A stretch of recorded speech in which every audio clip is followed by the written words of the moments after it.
বুধবার ছিল আইএসএলের media day. ওদিন কোচ মলিনা সহ মোহনবাগানের ফুটবলাররা সাংবাদিকদের সম্মুখীন হওয়ার পরে বিকেলবেলা মোহনবাগান মাঠে আইএসএলের চূড়ান্ত প্রস্তুতি পর্বে নেমে পড়েন। তবে ওই দিন মোহনবাগানের বিশ্বকাপের ফুটবলার জেমি ম্যাকলারেনকে দেখা যায়নি। তবে পরদিনই বৃহস্পতিবার মোহনবাগানের অনুশীলনে নেমে পড়লেন জেমি ম্যাকলারেন।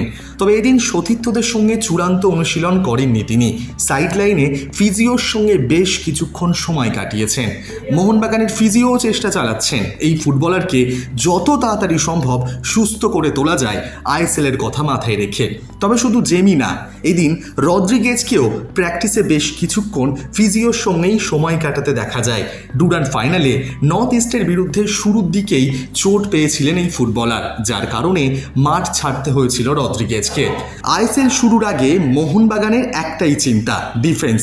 সেই ডিফেন্সকে আরও শক্তিশালী করতে তাড়াতাড়ি সুস্থ করে তোলার কাজ চালাচ্ছেন এই ফুটবলারকে মোহনবাগানের ফিজিও। তবে এই দুই ফুটবলার ছাড়া Cummings, Dimitri, Stuart, Manvir, Liston, Anirudh Thapa সবাই কোচ মলিনার অধীনে চূড়ান্ত অনুশীলন সারেন। বুধবার আইএসএলের মিডিয়া ডেতে মোহনবাগানের কোচ সহ ফুটবলাররা পরিষ্কার জানিয়ে দিয়েছিলেন ডুরান্ডের পরাজয় ভুলে গিয়ে শক্তিশালী হয়ে আইএসএলে ফিরতে চান তারা।